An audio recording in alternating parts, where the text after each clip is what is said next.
Ce que j'ai bâti le groupe. Oui, bien dit. Président Sénat. Pépé Mbosso. Assemblée nationale. Sama Lukonde. Premier ministre. D'abord, on a mis ça aussi, Balobi Moutard et Monsieur Kabila. D'abord, on a sonné à cour et Monsieur Kabila Makas. Là où Kabila Salpona. Ce qui Balobi Moutard a remercié Banou. Moutard et Monsieur Kabila. Là où Kabila Salpona. D'abord, on a mis na banzi le quoi? Bati le quoi? Faut remercier Kabila. Parce que Kabila Salpona est belé. Ouais, est belé. Net manquant. Au Yébi que dans le régime depuis Kabila d'ailleurs, à le pouvoir, qui n'a pas le peuple. Donc, il y a Pessaye, Nani, faveur ébélée, Namboka, primature, mais le ministère. Et Azaki, deuxième personnalité, il y a AMP, Chanja, FCC, tout ça. Donc, qui n'ont dégué que soit à virer pour. Merci. Alors, donc, on est évité. C'est pas la ligne dans la région de Kabila. Donc, et puis, il n'est pas innocent de tout ce que Kabila a fait aussi. Donc, merci. La banque, si Kabila, ça ligne pour la. Merci. Pour te batata ba maman bandeko esenga koiba keboza ebele pour na cause la émission na bino lobana cette émission qui est présentée par moi votre humble serviteur Ndeko Danou Kifula. Merci na bino nyoso. Na ba oyo bozali ko sepela na ngai comme boko sepela na ngana mikolo na ba opi ba ko linganga te merci. Kaka ndina ibisa bino na zalaka pe moi cité pour na bolinga ngai pour na bo sepela na nga bo mesana na nga kaka bongo parce que na kosala oyo bino boko kanisa te na kosala oyo ngai na yebi esenga koyeba ke mwana oyo azwaki le premier soki azwi l'échec pour na ya kolela mais mwana abandaki kozala l'échec soki akomi kozala le premier kozala esengo pa na yebi sengo ezali pa na ngai oyo nazalaki na ngai mutasuka mais lelo na ko kende le plus en plus bino boko komisa ngai moto ali boso ekozala na ngai pe esengo. Merci na bande ko nyonso na ko senga na bino bo s'abonner massivement na chaîne na ngai ya YouTube Ndeko Danou TV. Ndeko Danou TV boko za analyse na ngamo boko za pe ba émission na ngai nyonso ba intégralité ya makambo parce que biso to bakana bo solo pe bo sembo parce que biso to belaka peuple yango na yebisa bino na bi pa ina ngai Zwana au problème na Satan nzamba kokotela o mekoza problème na nzambe teti podi loba mutu nyonso ko simba na yo komona Ndeko Danou Kifula na nzela na yo te même kolo ko simba peuple ndio komona Ndeko Danou Kifula na nzela no parce que ngana lobela ka batu te na lobela ka ndi peuple yazali na senga ko yamba pour la toute première fois émission na biso loba na yo ndeko moko mo politique ya mboka na biso azali ndeko ya société civile na ibite soki azali société civile elle y a pouvoir mais elle y a opposition parce que la société civile a pays comme elle ebele ndenge ye moko akomi bisa biso société civile oyo azali ezali obe wapi. Merci na bino nyoso ndeko mbote mbote bino ndeko dali mbote pa ya padam nyoso ya chaîne oyo na ya émission oyo tozoko intervenir na kati.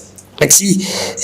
Comme émission la biso loba na yo to lobaka oye ka poloba oko lobaka awa to lobaka avant il faudra corriger donc mon premier est-ce que nini éviter ce que la zana elle nini ya société civile tout ça nga la zana vraie société civile au bengaka aza à côté du peuple hein azo kende desima na peuple a combattre la loi ba droit ya peuple au sengeli peuple azwa donc dans une position politique, mais au moins dans le drapeau RDC, c'est que dans un côté du peuple congolais, la constitution a pu se lever à l'article 5, le pouvoir appartient au peuple. Donc le pouvoir est sur pour exercer à Mondé, dans le peuple aligné. Il faudra qu'on gagne dans un centre, à côté du peuple congolais à Kosenga makambo se ebongama et que le lengi est aligné na ndenge a pas besoin na ye ezala pourvu. Donc voilà la société civile à laquelle j'appartiens qui défend les intérêts du peuple yango toko batela kaka auto benga kana balancer nini les droits sociaux économiques les droits économiques et sociaux culturels. Donc les droits oyo ezo ko toucher directement besoin ya peuple besoin il y a congolais nion sona congolaise et sika bisika bazwami c'est-à-dire na pesa na kisa na ni droit à la santé donc mutu na mutu lokola Félix Epe ayeba ki peuple azo senga ni kudia kunwa donc il faut peuple aliaka à se faire soigner ce qui a béni azwa soin moko ya qualité hein azwa mai ya regideso eko comme ndenge ni cher na Kinshasa na Goma bidon eko ma 2500 est-ce que on peut comprendre biloko bon mai ya komela mboka na biso tondi mai ba ebale fleuve na nini donc mais oyoka ki peuple congolais somba ka bidon ya mai 20 litres ya mai na Goma 2500 francs kutuma izo utawa esika na bango na ba ennemi na biso donc biloko wana nde tozobata peuple alimini il faut musala hein bachomeur nyonso bazwa misala basala batonga mboka na biso lokola article 36 ya constitution lobi nini le droit hein, au travail donc le travail pour chaque Congolais est un droit et un devoir pourquoi bon ça mboka so bazo sala te so bazo zwa moi salaire ba otonga mboka na konani ata yo donc wana nde ba droit na kisa mosusu le droit au logement. Hein? CSTH et Azotambola, il y a des gens au bas kolala na balabala hein? Baza na bisika ya kolala. Kutu ataba wana baza na bisika ya kolala. Na banda ko na bani. Est-ce que répondre na ba norme na ba standard ya droit de l'homme hein? Un logement sain, hein? Un logement adéquat. Est-ce que éco répondre na standard wana bika makambo wana ndeto o lokola ba tozana ba veuve ba orphelin militaire total ka est-ce que bazo soit ba bazwa ka pe bazana kati ya ba droit pour bango pe baza ba humain tozo battre ba droits humains et tali peuple mobimba chaque humain mutunio zo bazana nzoto ala makila il faut alia il faut ba droit na yé à respecter il y a un autre bon mais ce qui peut gouvernement asali eloko moko ya bien hein to féliciter et d'encourager ce qui asali nani makambo yo iko quitter hein za bienté et a violer constitution a violer babibé comme sous ya mboka to gangi to lobité gouvernement basala bongo te basala dans ya ngo biso to zande côté du peuple makambo so na développer yango awa yo koyoka ke biso to za na parti pris na biso ezali Congo RDC na peuple congolais yango tozo battre la paix le droit à la paix eza campagne moko wana toko sala na niveau nyonso il faut que bato nyonso azala moindu azala ndele bayeba que peuple congolais alembi bitumba azana droit à la paix na mboka na eza pe droit culturel. Merci ndeko na ngai balemba mwenze kobanga kate aweza ibale balukaka mai te parce que mai ici la kate kozwa ta ya koloba kobanga na ote bandeko balemba iba kie ba lemba mwenze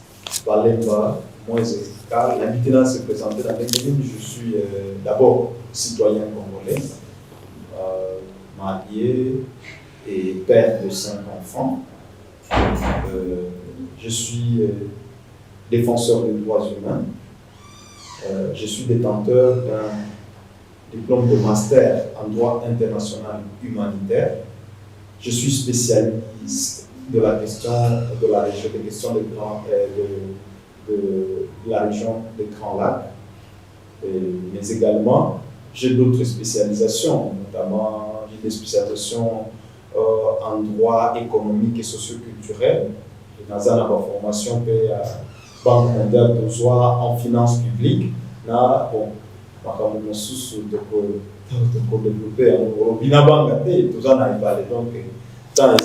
mais en bref, c'est ça. J'aime beaucoup mon pays, la RDC. Yango, Nazaka Karafron, pour drapeau Ekoyate. Merci. Deko Balenza, Nabosolo Pebosembo to Bandi, émission d'ambition. Na eu que d'entrée de jeu, on a tenu au mouton le béquet. Aux alliés de la société civile, où il y a vrai. Bon, bisoto zut, kozu quand même moi, il va couper à Koyeba. Ce qui est vrai, Zali, faut pézali. Est-ce qu'il n'a pas solo Pebosembo? Au Koko Ebisa Bisso Kenam. Émission d'ambition, le ban pour Hato le Baka. que la société civile peut y avoir faux ezali. Ndakisa to koyeba ndeni que société civile o ya faux, mais o ya vrai. O yuza ko ba que c'est vrai. O wana ya faux. Moi basi. Ani bomboka. Bon, on a lobby à monter, yo to ba lobby. On a une position là. Oui, mais yo lobby ezali ya vrai. C'est pour dire que le cola yuza ya vrai, ya faux pe ezali. To koyeba ndeni que o ezali vrai, o ya faux. Ok, to koyeba ndeni que o ezali ya vrai, o ezali ya faux. Na banzi nano photo zonga na intérêt ya société civile ezali nini. Na ba définition nyonso totanga tomonda ya société civile eza o nani structure au peuple à cause se réfugier et pas naïe ce qui va violer ba droit naïe ezali violé pour nani pour être azwa solution pour être azwa accompagnement hein babatelaye basungaye pour na koepisaye voilà awa eza droit na yo mbeko biboye ce qui va violer yango ce qui mutu songolo to va violer mbeko wana il faut to landelaye biso to londelaye ya mibale société civile ya solo ekolobelande makambo oyo eza na tina pona mboka ango pona mutu nyonso eza na discrimination te ni ya race ni ya couleur ni ya tribu ni ya ethnie donc ezanga discrimination soki aza kaka mutu il faut kolobelaka ye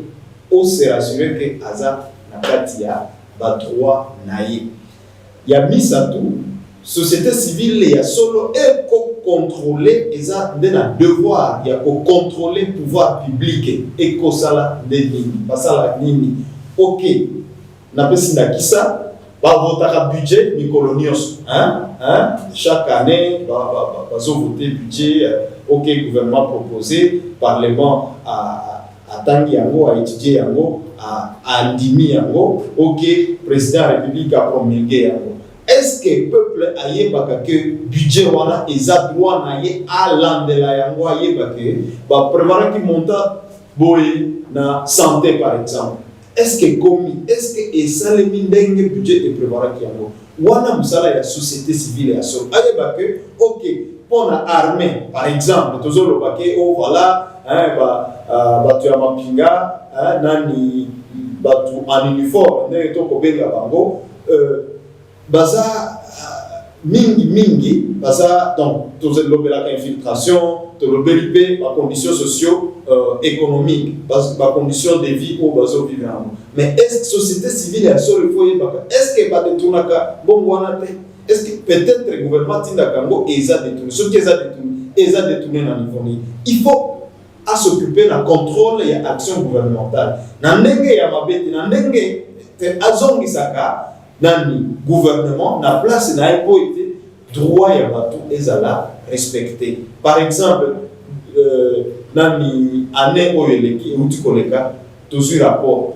CSDH sala qui fait rapport pour tout ça la rapport chaque 6 mois tout ça la fait rapport annuel. Alors tout le rapport à niveau ya droit à une alimentation saine donc au droit badia et ça peut droit c'est un droit social nous doit ça un droit ya kolia alia tongo so déjeuner naie na moi aller pourquoi aller donc ça droit naie aller après bureau commun il y a bien oh ils ont ça y makasi santé physique intellectuelle pour assaler là assaler la boca asunga peu batonaye famille et tout ça. Alors, tout ce qui rapport entre Nan FAO a lobby 27 millions de Congolais baza menacés na kokufa po na kozanga bilei. Donc, on a tout lobby. Est-ce que le gouvernement azo yoka ni Congolina? Ce qui a yoki yango, ce qui a tangu par rapport na biso, par rapport ya ba organisme mosusu, asali nini? Mbongo boni ba prévoir pour babunda na nzalawana. Est-ce que agriculture combien d'argent le budget a prévu pour l'agriculture, pour la pêche, pour l'élevage, pour aider tous importa comme coloniaux sur bureau que ça la tinape au réseau mata. Pourtant tous ba terre arabe.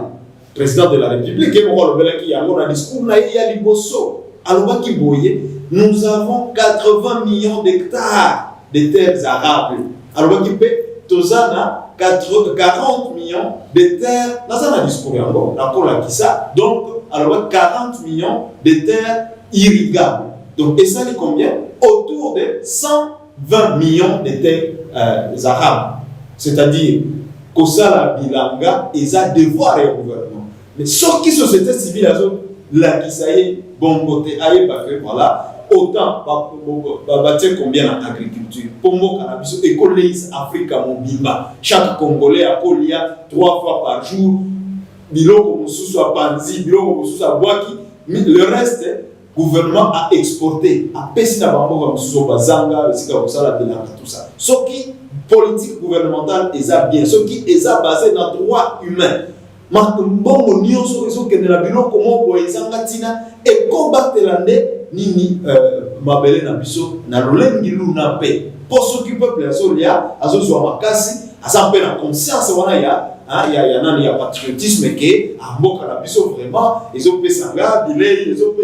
ezopatelanga ngai pe lokola mapinga ezali tout ça mutu na mutu famille contribue ata tokende au moins donc ils ont la corrélation au Congo wana nyonso ezali rôle ya société civile aza bon kuna ndio koyeba wapi ya mabe ezali pour ce qui est commis ko caresser les autorités na ndenge ya oyo balingi ozozomisa bango na molongo te donc yo za société civile te il faut pas benga yo parti politique alors wana za société civile te donc société civile eza pete que tofinga kaba konzi na ndenge ya mabe to loba te soki likambo eza bien to encourager bango soki likambo eza mabe to lobeli yango kolele ndenge la ça donc esika eza mabe na pona soki pe il faut ko proposer solution OK to proposer solution par exemple dans le domaine de l'agriculture na ko ça yo c'est déjà les autres la proposition pour aider mbongo na biso ekendaka ibanda te oyo to tala bekodani to lobela na bango nani ba oyo ba nini ba supermarché etondi Kinshasa na mboka mobimba est-ce que okotangela moko to mibale ya ba congolais eza na kati okotangela ngo na bansi ezate pona nini mais toujours ya bilo to éviter sika balona ki yango to éviter composition na ngo to bilialia nous avons la congolais makasité nani mukolonioso malade tout ça bon pour toujours produire biloko peso matata bon to wana zo tinde la biso biloko korea ya muto azo dominer biso ya muto azo yeba wapi problème na biso ya muto azo sala nani ba prix ya muto a programmer na ngila zone intérêt bon donc eza o babenda kana français la loi du marché donc offre et s'imposer alors que demande eza mingi offre eza moki au bana mboka dans ça il n'y a pas une bonne politique d'exploitation par exemple de nos terres, de nos forêts, de nos eaux et tout ça voilà la base to kolobela yango yo moko loba kina banga te mais dès la koloba au sujet de la société civile est solo donc il faut aller côté à peuple et à peu miso ya peuple wana esika nyonso peuple azo akonyo kwa société civile est solo eko fanda kinyate merci même ndeko balenzi balemba kale mwenze na solo pe bosimbo bandeko balobi lelo pe tolo ba vérité société civile bato ba yeba na ngote impact na ngo pa bato eza na ngote surtout ni moto société civile personne tout monde pe ba ope ba o bazala kya ba soki ba nani awa to mona ka bango te basila ex impact la société civile et c'est ce qu'ils allaient pesa biso ce qu'ils allaient nini celle qui impact la société civile bonga parce que ne peut pas oublier que papa na biso babati le couple ba utaka na société civile babandaka alors donc répondre il y a solo société civile il y a Congo to ko ba ke ezana ils ont des problèmes mon koboye ba politiser depuis un certain moment pour ba ki cette société civile est élémée dans mboka oyo ezanga opposition ya solo oyo ko sala contre pour le gouvernement pour été gouvernement et ça la mboka bien ba toana ko baza la majorité na pouvoir, na parlement et tout ça. Alors, société civile et c'est à place wana et jouer le rôle wana ya battre la peuple, ya combattre la peuple mboka, combattre la été batonga mboka et tonga wana lengi et sengeli. Alors aujourd'hui place nini société et médias et donc parce que battre les la politisation wana donc ba infiltrer société civile. Ana ba infiltrer société civile ba politique.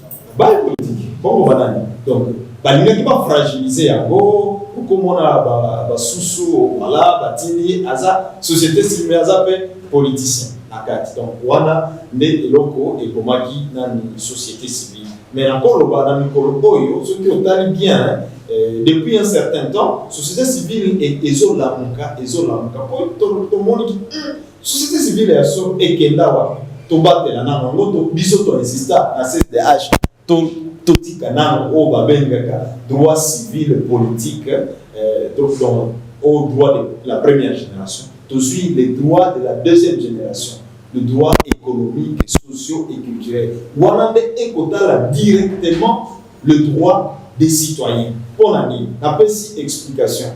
Droit politique, droit civil, les droit à marcher, à manifester, le droit de vote par exemple, le droit à se faire voter. Donc, wanande pas droit civil, mais tout le monde a payé. Parce que nous avons prêché la démocratie, tout ça. Mais ce qui est le la démocratie est où la démocratie, la élection mais coloniale. Nani muto dictateur bango ba priorité ya moka. Donc priorité ça na peuple d'abord yem aloba au nazo zanga nini. Mbongo nanga bo affecté yango ndeni. Il y a un calcul, maintenant vous savez, calcul moko boy par exemple dans les salaki l'autre fois Alain Foucault. Alors 6 millions de dollars. 6 milliards de dollars où il va dépenser qui n'a élection en 2018 par exemple. Et il y a combien de lignes, combien d'écoles, combien de routes, combien. Mais lobby, au comment on a toujours belle là, au Sungabiso, Mboka a agressé, toza naba, nani naba, na Rwandais, naba Ougandais, soutenu par l'Occident, bazo bouma, bazo boma batuna nani na RDC dans sa partie est. Monte à Sungabiso azate. Lobby okoyoka otoye to Sungabino pour la élection. Tu vois un peu. Donc est-ce que on va respecter le choix du peuple les awa. Peuple les okufa mingi ba komi ba réfugié mingi awa bana basali nani tena fait mingi basali ya boté na côté kuna est. Donc wana droit ya kolia ya kotanga ya kosala nini ya se faire soigner baza kuna te. Mais lobby soki élection o toye. Pona nini? Ba ibike na ba politique wana bakamba politique de bako bazoso ya motoloba il faut to battre la nano ba droit oyo etali na vie bien-être du peuple congolais. Alors ce qui peuple congolais aza bien dans la bien-être naie ba deske naie nyonso eza respecté a kozwa makasi pe osemo o ya ko battre ya ko tala ya ko landela bien l'action politique. À cause de la choix, il y a bien. Poison, il y a bien. On doit payer $10 à voter. On est connecté. Pour que tant que vous peuple a mis comme boy, lipa et mati, nini, biro konyo se mati, alors c'est le coup à coliaté. Non, puis ce qui est député, à ta salle qui a chauffé quand na parlement, ailleurs avec un PC à $20. De condamner le Bélamont. Comme sa famille n'a pas de biba. T'es bon, moni, tu y aller l'autre. Bon, t'as là, t'as tout yasuni, bison à $20, et tout voter. Au monde, est-ce que on va voter qualité? Va voter qualité. Il y a beaucoup de monde, les politiciens vont promouvoir les cas, droit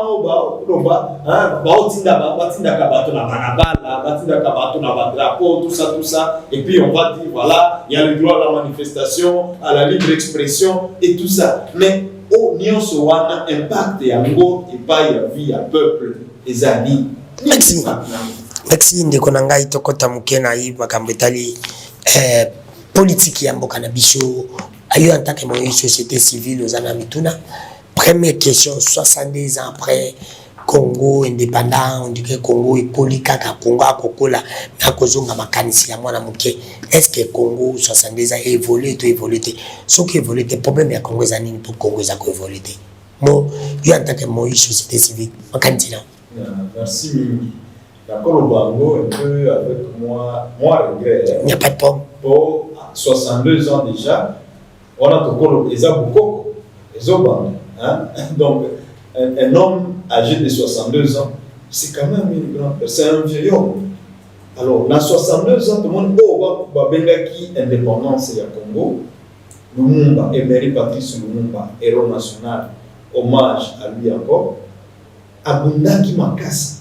Yena baninga eba nyoko makasi, balia filmo tout ça. Mais Mundele alinga quitté Congo ezala indépendant. Attendez que basenga ki indépendant wana ya force pour avec du nani makasi nyonso Lumumba sali na ba ninga na ye na ba compagnon de lutte na ye lokola ba chombe na ba susu. Donc Mundele belge azalaki na ye prêté kotika Congo. Pe okomona so tuzongisi ba mwa moke déjà à partir de la table ronde na conférence de Berlin en 1885 au Basalaki. Oh donc au benga occidentaux, communauté internationale, s'appelle prévoir que RDC fait la propre na bango moko boye et si kabaya bakoyaka ozwa ba richesse ba minerai nini peuple kaka atikala na ndenge wana yango monaki Lumumba tango a prononcé qui discours na ye il y a le 30 juin koloba ke non tobundaki pona lipanda oyo lelo il faut congolais abanda ko sepela yembe oyo to bengi justice distributive ko salema mutu na mutu ko salema ko kara ko zo pe oyo bondi pona ye ndele ba sepela kina discours wana te yango ba boma kiye ko congolais mingi baye bakate tozongela ka mingi ba discours ya Lumumba discours wana ya le 30 juin surtout na mukanda oyo akomela ki mwasi na ye okomona ndenge azo recommander ba congolais bozala misonga po belge atikaki Congo ezaki nano armée ezaki sous contrôle na ye économie sous contrôle na ye tilelo pona nini po soki tokei na bisaki yo bon naza pe spécialiste à la question ya migration na Grand Lac africain wana na commis déjà au moins 2 fois nani buku moko na autokobenga scientifiquement article pour nazaka pe chercheur et la question on a la migration au bique ceux qui toujours vivre à lelo eza belge nous doit préparer qui yango on a autokobenga la transplantation de Banyarwanda dans le grand dans le grand nord ezaki belge nous doit passer qui yango OK azaki na besoin de main d'œuvre azaki na besoin pe il y a qu'on peupler et bisika wana po ezaki na densité limitée pe Rwanda alingaki a pouvoir problème na ya surpeuplement na makanisike après akozongisa mutu na mutu pa na ye mais belge mususu akomelaki bango akomaki yango pe na tina alobi oyo boko résoudre lelo des problèmes ya lobi na Congo. Alors depuis wana toyebi ndenge constitution après indépendance préparaki toyebi déjà nyonso oyo azaki na Congo aza na tango ya lipanda aza congolais wana problème ezalaka te mais soki lelo toza na bitumba par exemple nani mutu azalaka ko amplifier yango tokotanga des entreprises oyo bazokuta Europe ba outa États-Unis ba Angleterre na mboka mosusu donc okomona ke eza kaka ndenge na lolengi wuluna ba prévoiraki ke Congo oyo ata balobi indépendance il faut tobomana no Lumumba na mosusu oyo akolamuka ke abatela Congo ezala indépendant ba richesse na bango ekoma kaka ya ba congolais bango nde ba décidaka nani mutu il faut azala partenaire na bango ou bien nani akozala te yete donc tobomaka bango pour garder kaka même mise sur la richesse wana sur la politique na bango donc bango ne ata système auto vivre na pesa yo na kisa mususu na 1994 na tango ya oyo basalaki nani génocide ya Rwanda oyebi ke président nani Habyarimana na oyo nani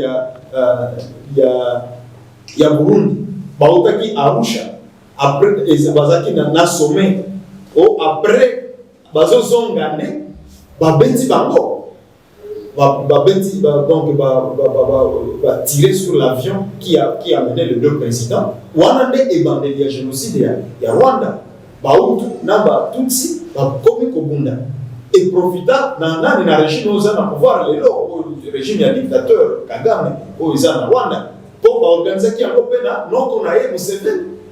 Alors avec ça omoni ke communauté internationale ezalaki si tozaki na oyo tobenga baza kobenga minoir na Rwanda ezalaki mission des Nations Unies au Rwanda kaka génocide kosalema bazokotala bakangi ba frontière nyonso, frontière avec le Burundi, le frontière avec la Tanzanie, frontière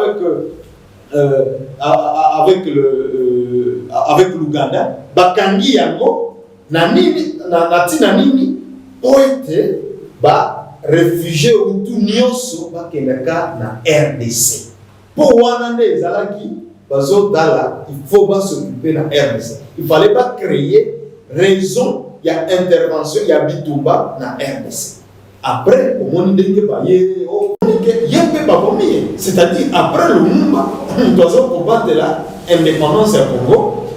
Kabila yempe, le col Azalaki, nani Kabila le père, Azalaki peut nani vrai Lumumbiste.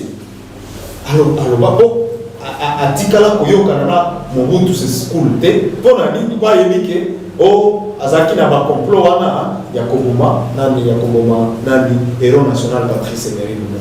Yango mzepe babomiye. Donc tango moto azolinga ke RDC ezwa oyo to kobenga vraie indépendance ezamini.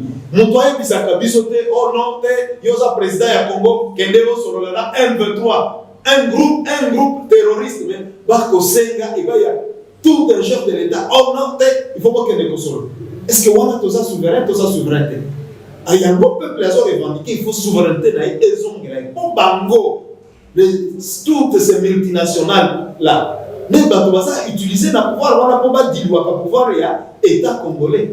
On a tout continué la route. Alors, aux autres on a que attendre que tu regardes qui au indépendance, bah tikala condimenter que congolais il faut avoir vraie indépendance. Pour indiquer ce qui congolais a vraie indépendance nae RDC kozala eloko moko makasi kolekata ndenge tobenga tango congolais na ba richesse na biso tosali bilanga na biso to exploiter mai baibale na biso bazamba na biso to exploiter yango congolais na maele oyo atonda nango ti nani mutoko comme super puissance kolekata Chine kolekata ba Russie kuna.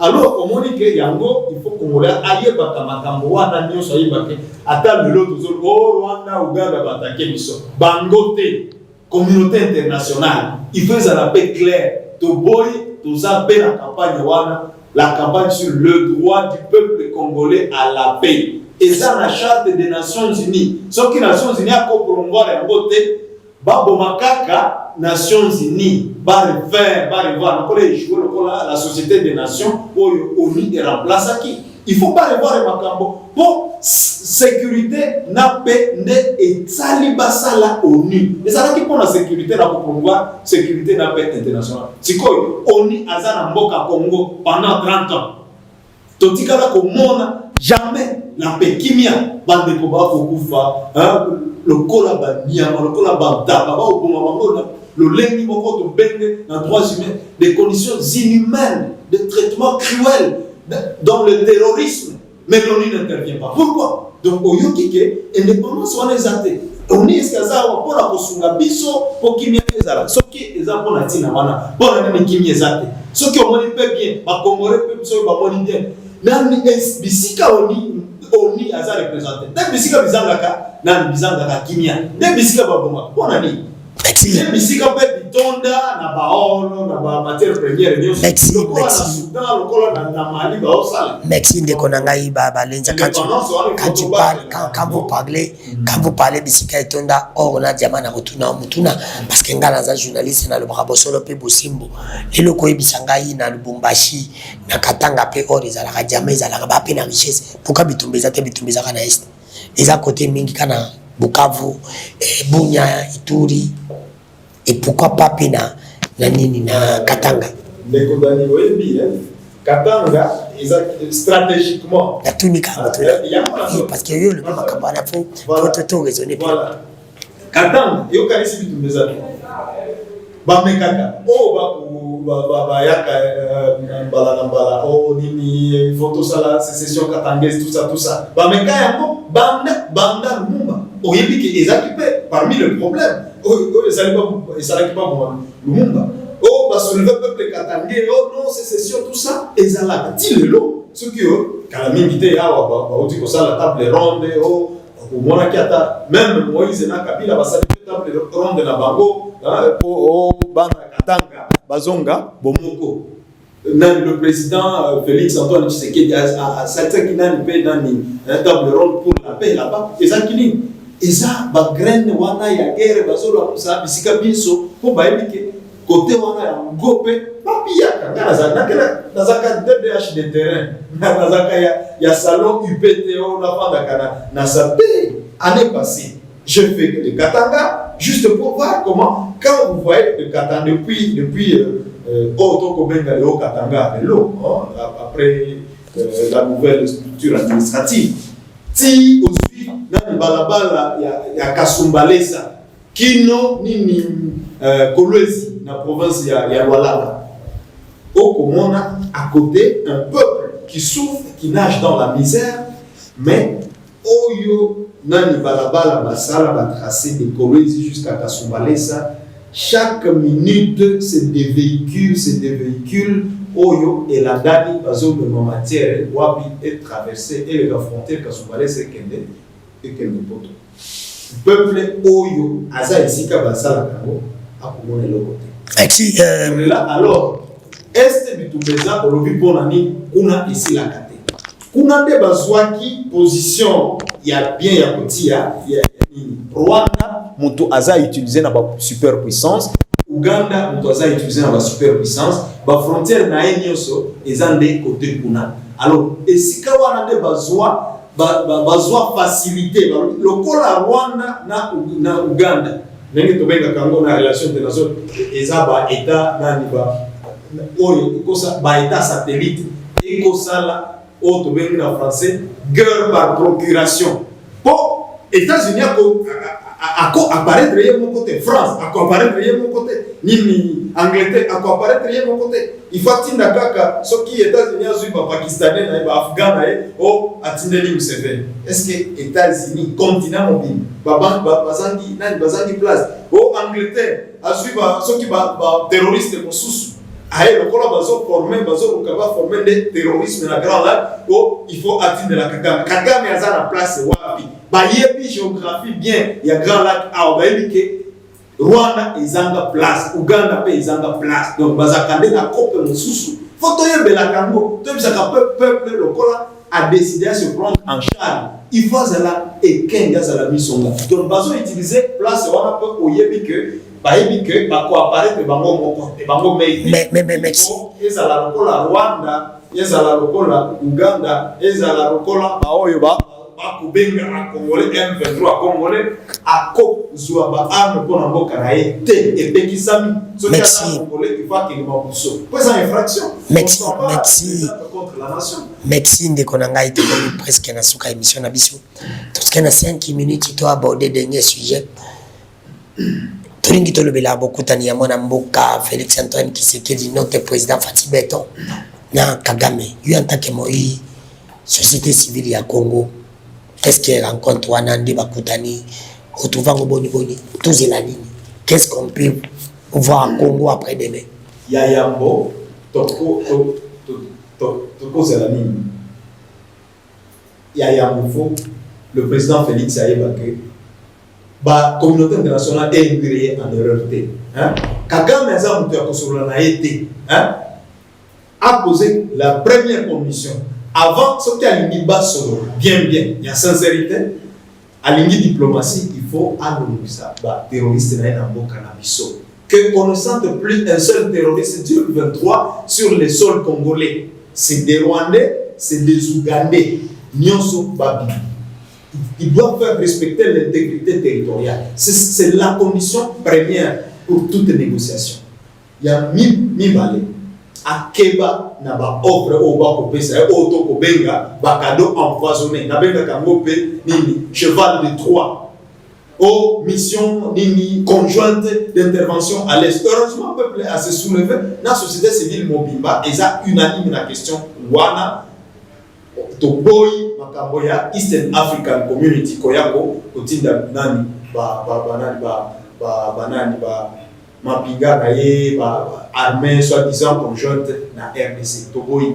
Donc koyebisa ye vérité ezali que aloba ka ayebisa Kagame bato oyo bakotinda ye mpe bayeba que toyebi déjà que bato oyo baza na nsima ya Kabila le 30 juin toyokaki yango na nsima ya Kagame plutôt toyokaki yango tolandi yango na Conseil de sécurité des Nations Unies pas se prononcer France bazoloba bakongole bazokufa il faut bazala na kimia mais France alobi tozotalelaka élection po ayebi na élection ozana makambo ya koloba kaka ezanga tina Congolais azokufa mais soki ezaki Irak nani Ukraine bakamera nyonso ya RFI ya nini ya mokili mobimba otokende tosunga ba Ukrainien tout ça Ukrainien zaka na 4 mois nyonso bazokenda kuna mais Congolais 30 ans tozokufa tozolela tozoganga ata docteur Mukwege à l'écart bisika binso bina nani na poto na bango tout ça na Afrique mobimba nani moto aye kosunga biso est-ce que le peuple congolais a kamuté tout le bac la diplomatie la mission n'a pas payé donc le président n'a pas son Félix Antoine. La diplomatie n'a pas payé.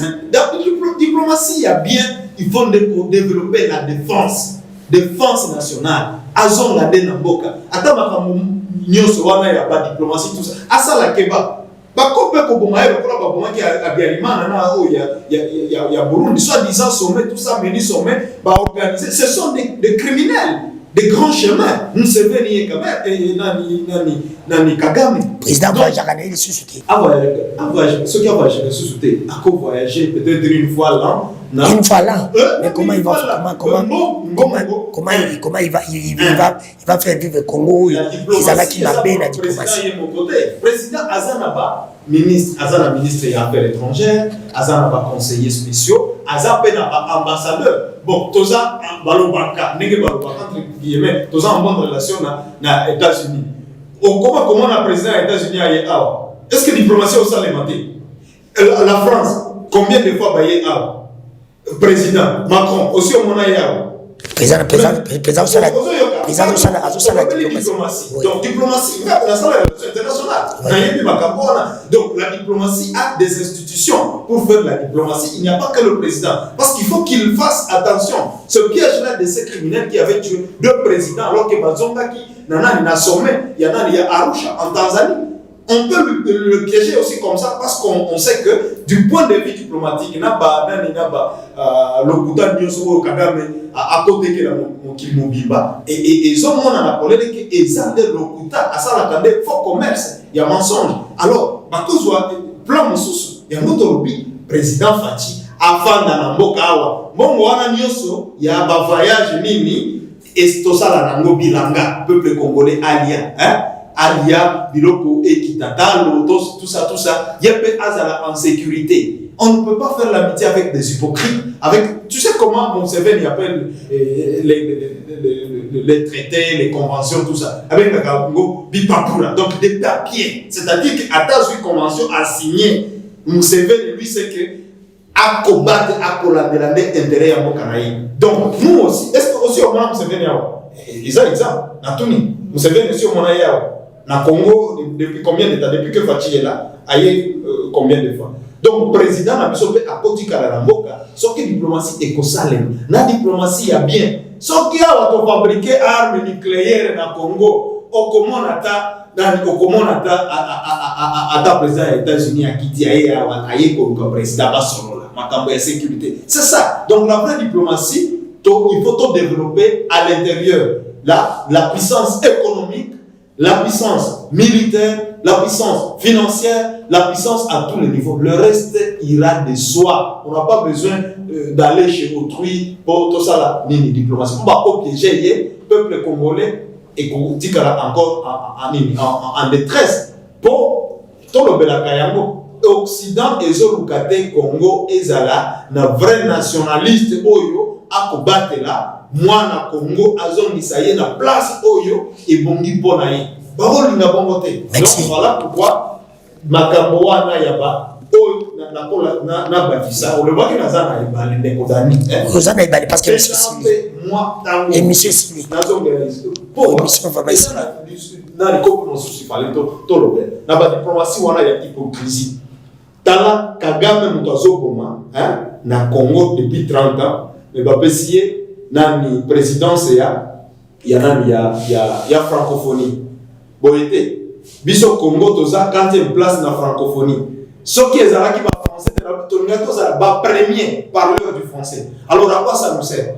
Donc lobby ou après lobby, to conseil appelle la société civile que RDC et se retirer la francophonie. Ceux qui sont là et se tenir à Kigali dessous. Pour la francophonie et pekisi agression, et pekisi violation de droits de l'homme. Mais aux hommes on a pesi muntu oyazo boma, ako piller, ako agresser, boka mususu, va pesi dans le secrétariat de la francophonie au sommet et kosalema na Kigali. Na ndenge donc les cadeaux va pesi.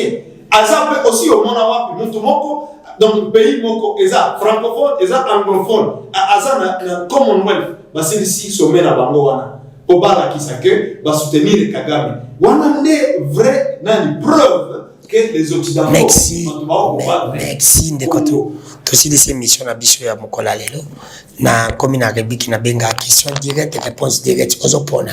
OK. Na pona melelo na bande ko bolimbisa ngai bomitu na ngande ko dano lingi ba question moko polémique piège mais lelo na toni question réflexion nazui Kabila le père Mosé le roi Désiré Kabila que la terre lui soit léger nazui papa qui s'est dit Omolomba l'Étienne l'homme de la démocratie et que la terre lui soit léger nazui cardinal Monsengo batumi sato ba kofi Namboka na biso ba emina. Soki lelo Congo le bere kete mutu moko ya zaki vraiment modèle to ko rekete nani seloyo. Ça n'engage que vous. Ça n'engage que moi. Mutu moko ga. C'est vraiment question polémique. On a vu mutu moko kaka. Nazi batu misato. Ça n'engage que vous to ko rekete nani. Izana kopeba. Entre papa Tshisekedi, Kabila le père na mo cardinal Monsengo.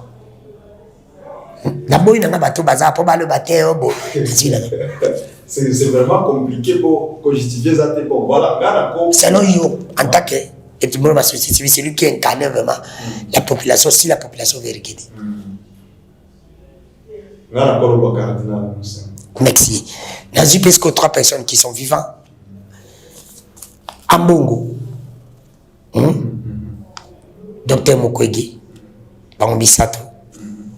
Lelo na boy nanga bato baloba te oh boy te nazolo bakaka osipangane nazolo bakaka nalobi ya mbongo Docteur Mukwege Bokundua c'est balobi na bango misato qui peut être le président actuellement ndenge Congo ezali atombola actuellement tu vois qu'il a des valeurs si on peut nommer colonel président un président tenabi keno nalobi mutu moko peuple a voté non mutu moko peuple a voté na ba misato oyo akwa incarné Congo siko na ba valeur la question on a s'abstenir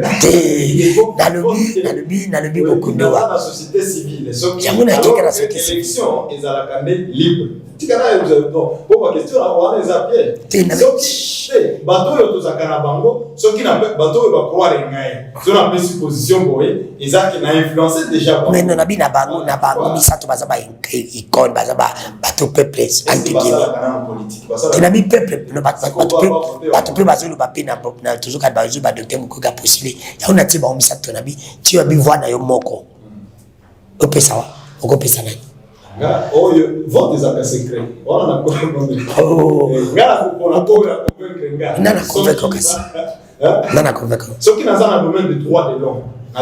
Non, déco. Qui sont du gâteau, il n'y a pas du gâteau. Non, na convaincre. C'est ça. Donc, bon, merci. Dans ce coup, bah, on va vivant. Dans ce coup, on va vivant. Ma bête. Dans ce livre. Dans ce coup, on va vivant. Mais tu as polémique. Tu as polémique. Tu as polémique. Dans cette émission, il y a toute la question. C'est tout là. Question. Mais il n'y a pas de réponse. Merci. Ce que j'ai bâti le couple. Oui, bien dit. Président Sénat. Pépé Mbosso. L'Assemblée nationale. Sama Lukonde. Premier ministre. D'abord, nous sommes mis à toucher, Balobi Moutard et Monsieur Kabila. D'abord, nous sommes à cour et Monsieur Kabila Makasi. Là Kabila Salpona. Ceux qui Balobi Moutard a remercié Bango. Moutard et Monsieur Kabila.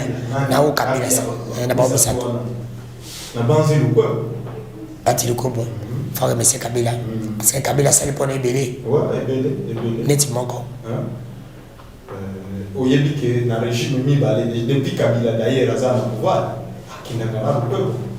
Donc, après ça y est, nani ba faveur ébélé na mboka primature mais ba ministère ébélé bazaki deuxième personnalité il y a AMP au échangea FCC tout ça donc qui n'ont ndenge ba yeko ko swana a viré pour merci alors donc mais tu éviter c'est pas la ligne dans le régime de Kabila donc et puis il n'est pas innocent de tout ce que Kabila a fait aussi donc merci à Banzi Kabila sa ligne pour merci merci d'avoir donné son merci Ndeko David qui est mon réalisateur patron de cette émission je te remercie merci à Ndeko de Gol Mvumbi qui était là merci d'avoir donné son ce qui est Chabomi Congo te pour ma soumise à Koboma Congo aime surtout kokutana na yo okoy kozala invité na biso ya lobby na Ibsa Rabino Bandeko Zamba ezalaka monene na kati ya Zamba okoy pe kozwa bambisi kana kati ya Zamba ebale pe ezalaka mai pe ezalaka tokutani lobby na mtuzola na biso bye à la prochaine bon comme ça